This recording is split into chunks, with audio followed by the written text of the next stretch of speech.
Oke, halo teman-teman, ketemu lagi hari ini di Kulwa yang kedua, bersama Koko Keuangan. Hari ini temanya akan sangat menarik karena tentang investasi apa sih yang paling cuan? Ini pertanyaan yang paling sering banget ditanyakan ya. Nah, teman-teman yang punya Instagram jangan lupa untuk follow Koko Keuangan, akan ada banyak insight-insight tentang keuangan di sana. Oke, kita lanjutkan ke materinya. Oke, kalau kita dengar kata investasi, itu artinya apa sih? Sebenarnya investasi itu kan tujuannya untuk menumbuhkan nilai di masa depan dan untuk melawan inflasi yang ada. Jadi kalau kita hanya nabung di rekening tabungan, otomatis kan akan tergerus nilainya ya, kepotong admin tiap bulan, juga harga barang 5-10 tahun lagi dengan harga barang sekarang juga akan berbeda. Maka itulah kenapa kita harus investasi. Nah, investasi ini juga sebenarnya itu ada macam-macam, nggak cuma sekedar investasi uang aja sebenarnya. Jadi ada investasi pengetahuan, kayak sekarang teman-teman lagi belajar, ini juga sebenarnya sedang berinvestasi terhadap pengetahuan. Bisa dalam bentuk barang, barang itu termasuk emas, tanah, properti, atau mungkin barang-barang yang kalian anggap akan bertumbuh nilainya, misalnya barang antik, atau kalian juga bisa investasi ke misalnya laptop yang bagus supaya bisa menghasilkan karya-karya yang lebih bagus lagi. Begitu juga investasi skill, skill itu kalian belajar, misalnya entah itu belajar nyanyi, atau kalian belajar, teknik apa yang memang tidak semua orang bisa, itu juga termasuk investasi. Termasuk juga relasi, jadi kalau relasi itu misalnya kita punya teman-teman yang hebat-hebat, kemungkinan besar ya peluang kita juga akan bertambah besar gitu untuk suksesnya, termasuk kalaupun misalnya kita punya pacar orang kaya, punya pasangan orang-orang hebat, itu juga investasi sebenarnya. Karena salah satu cara untuk kaya dengan cepat adalah menikah dengan orang kaya, itu sudah mutlak pasti. Nah, berikutnya ada namanya investasi dalam produk keuangan. Nah, yang akan kita bahas hari ini adalah di produk keuangan ya. Pas investasi sifatnya tidak pasti, jadi bisa naik, juga bisa turun. Nah, ini yang harus teman-teman pahami ya. Jadi tidak ada investasi satupun yang tidak ada resikonya dan akan selalu naik terus. Itu nggak ada. Nah, teman-teman di sini harus pahami dulu profil resiko. Profil resiko itu ada tiga. Pertama namanya konservatif, yang kedua moderat, ketiga agresif. Nah, konservatif ini cenderung sukanya main aman aja karena toleransi resikonya itu rendah. Artinya nggak mau yang sampai kehilangan modal atau sampai rugi banyak.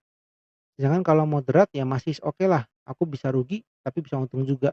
Sementara kalau yang agresif itu biasanya pengennya untungnya besar, juga rela kalau kehilangan modalnya itu besar, jadi agresif.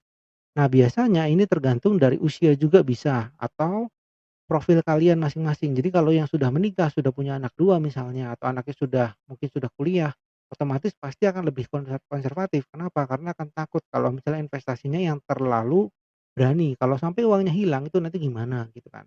Sementara kalau yang masih muda-muda, mungkin masih yang kuliah atau yang masih SMA bahkan, biasanya akan agresif. Karena kalau uangnya hilang 100% pun masih ada orang tua atau masih ada pekerjaan. Nah, itu juga bisa menjadi pengaruh ya. Mirip banget kayak nanam pohon.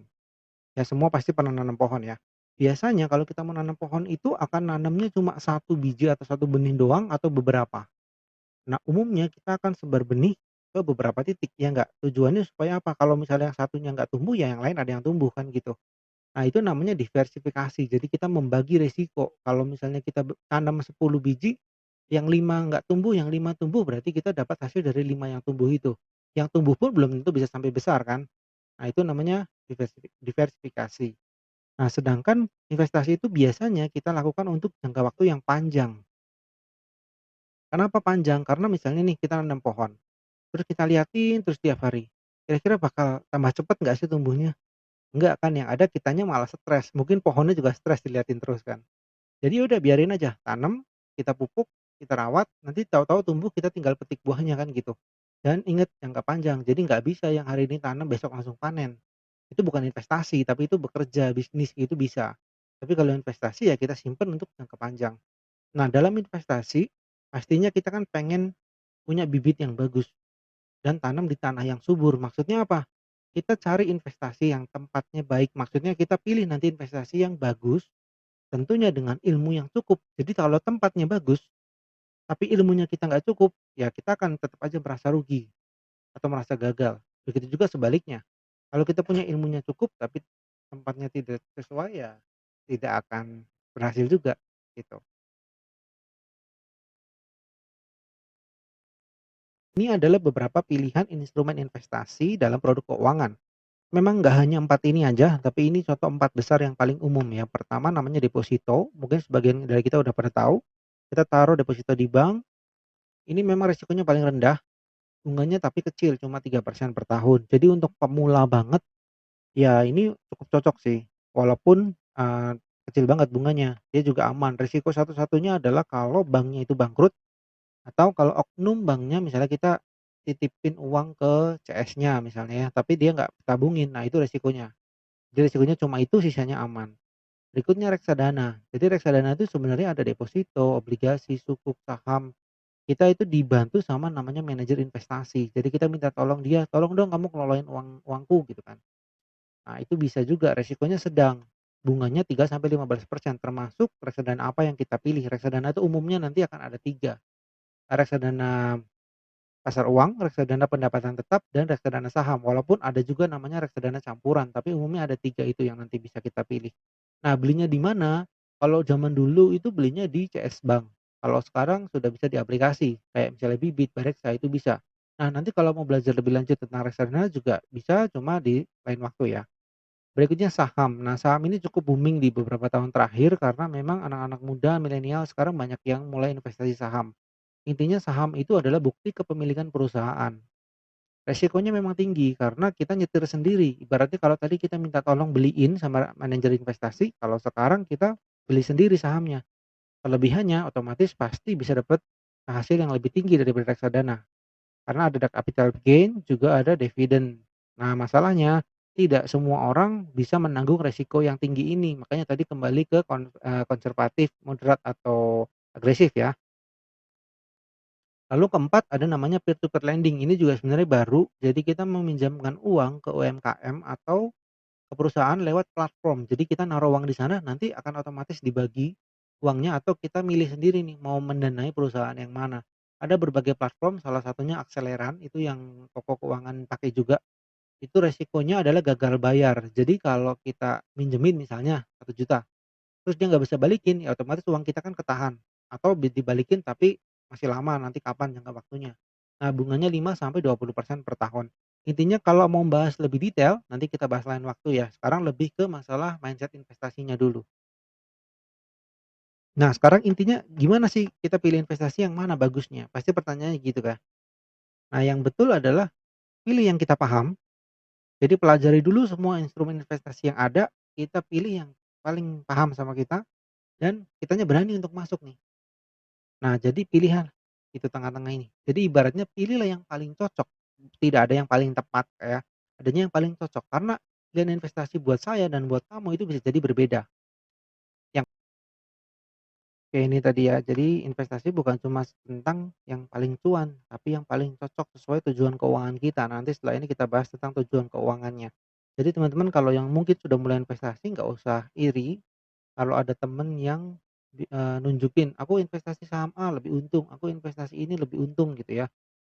Sedangkan kitanya nggak seuntung mereka misalnya. Ya nggak usah terlalu bingung juga karena kita punya tujuan keuangan yang jelas di depan yang harus kita capai berdasarkan kecocokan kita tadi. Nah ini kalau kita mau mulai investasi, pertama tentukan tujuan keuangannya dulu yang mau kita raih dari investasi ini. Lalu kedua tentukan jangka waktunya mau berapa lama, lalu hitung nominalnya. Kalau udah dapet tentukan instrumennya, kita pilih tadi mau yang mana, ke instrumen yang mana. Terus atur strateginya, kita laksanakan mulai ya jalani aja prosesnya investasi itu kita nikmati, dan akhirnya kalau udah sampai pada waktu yang kita perkirakan nanti, ya bersyukur dengan hasilnya apapun yang didapat ya. Nah ini kita contoh prakteknya nih, nanti teman-teman boleh juga keluarin kertas terus tulis sendiri berdasarkan tujuan masing-masing ya. Ini contohnya ada Mas Bro, usianya 25 tahun, dia tujuannya itu mau menikah, ini tujuan keuangan dia ya, makanya dia karena mau menikah dia investasi. Nah, kapan dia mau menikah? Usia sekarang 25 tahun, dia mau menikahnya 5 tahun lagi. Nah, jadi dari sini dia udah tahu nih, "Oh, aku harus investasi ke instrumen selama 5 tahun ke depan. Kira-kira apa ya yang cocok ya untuk 5 tahun?" Nah, ini juga penting soalnya untuk menentukan instrumen apa yang cocok. Kalau targetnya hanya 1 tahun lagi, ya jangan investasi ke yang jangka panjang, tapi ke yang jangka pendek, gitu. Nah, setelah tahu kapannya, lalu nominalnya berapa sih yang harus aku kumpulin, ini juga penting ya, karena kalau kita biasanya nabung kan hanya dari uang sisa, bukan perhitungan harus nabungnya berapa. Nah, jadi misalnya dia mau nikah 5 tahun lagi, biaya pernikahannya saat ini ya 100 juta. Dengan inflasi 3,5% per tahun, 5 tahun lagi kurang lebih yang dia butuhkan nanti adalah 120 juta, bukan 100 juta lagi. Nah, sekarang instrumennya, karena dia tadi bilang 5 tahun, nah akhirnya dia pilihlah reksadana sama saham. Nah, pilihan ini tidak mutlak ya, ini hanya pilihannya dia aja, kita mau pilih yang apa nanti terserah. Dengan estimasi reksadana tuh 6% per tahun, kalau saham 10%. Nah, hasil ini bisa berbeda, ini tidak mutlak ya, lagi-lagi diingatkan, jadi jangan jadikan ini sebagai acuan. Oke, kita atur strategi ini sekarang, ini agak panjang sedikit. Jadi karena dia tahu reksadananya 6% per tahun, maka strateginya dia akan nabung reksadana 1 juta per bulan. Begitu juga dengan saham, dia juga nabung 1 juta per bulan. Jadi dia nganggarkan 2 juta untuk 1 juta ke reksadana dan 1 juta ke saham. Nah, sekarang hitung-hitungannya gini, kalau dia nabung biasa, satu satu itu maksudnya 1 juta ya, kali 12 bulan, maka dalam 1 tahun, itu kan ketemu 12 juta. Nah, dikalikan 5 tahun, maka uangnya akan 60 juta. Nah, berhubung dia investasi yang 6% per tahun, maka 60 juta ini nanti tahun kelima akan jadi 70 juta. Demikian juga dengan saham, akan jadi 80 juta. Kenapa? Karena bunganya 10%. Nah, jadi total target dana yang akan Mas Bro kumpulkan itu dari dia nabung 60 kali 2 ya, 120 itu menjadi 150 juta. Itu targetnya. Nah, terus akhirnya dia melaksanakan deh. Dia nabung secara rutin tiap bulan sejuta, juta, juta, dan seterusnya sampai 5 tahun.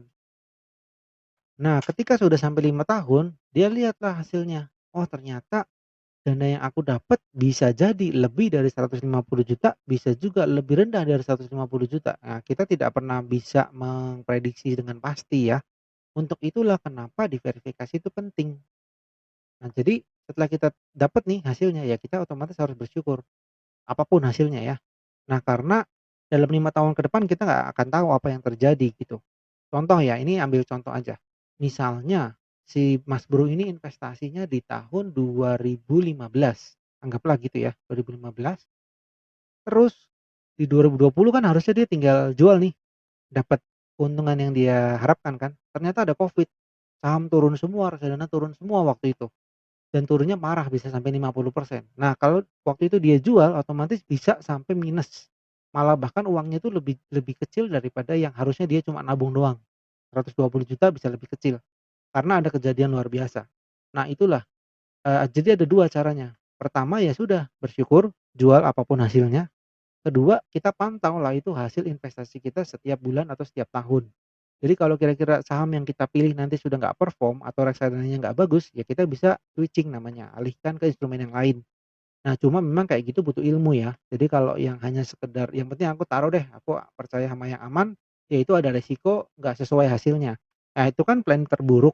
Plan terbaik misalnya dia nabungnya sekarang nih pas Covid, pas saham lagi turun, 5 tahun ke depan ketika ekonomi udah pulih, otomatis peningkatannya bisa lebih dari 10 atau 6%. Logikanya begitu ya. Jadi ada faktor luck juga di situ. Dan, kita harus tahu juga kapan sih timing nabung yang pas.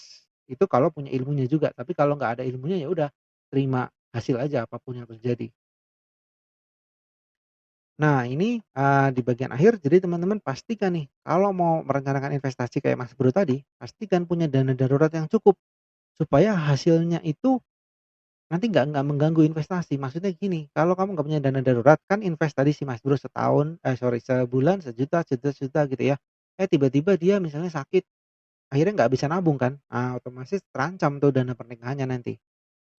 Nah, juga pastikan punya proteksi yang cukup, proteksi itu bisa BPJS atau asuransi, ya ini juga akan dibahas di topik yang lain sih nanti. Nah, kurang lebih seperti itu ya teman-teman. Jadi, pastikan kedua hal ini. Nah, kalau gimana misalnya tabungannya tuh nggak cukup, kayak tadi Mas Bro targetnya 100 juta ya, dia nabung 1 juta di reksadana, 1 juta di saham. Kalau nggak cukup gimana? Dia gajinya cuma 2 juta misalnya. Solusinya ya tingkatkan pendapatan, mau nggak mau. Atau solusi terburuk, turunkan targetnya. Jadi jangan nikah dengan 100 juta, tapi dengan 50 juta misalnya gitu ya. Oke, nah kalau masalah tingkatkan pendapatan nanti ada strateginya di income strategi mungkin di keluar berikut yang selanjutnya. Oke itu hari ini penyampaian tentang investasi yang paling cuan. Jadi ya intinya apa sih investasi yang paling cuan? Itu adalah investasi yang paling kita ngerti dan sesuai sama tujuan keuangan kita. Ya kalau bicara cuan nominal, aku yakin tidak ada 100% orang yang tahu pasti dan akan untung sesuai dengan yang maksimal gitu, nggak ada. Jadi ya udah masing-masing ke kita, kita dapatnya berapa disyukuri. Oke mudah-mudahan bermanfaat teman-teman silakan atur strategi kalian masing-masing tujuannya apa, dan mulailah menata targetnya.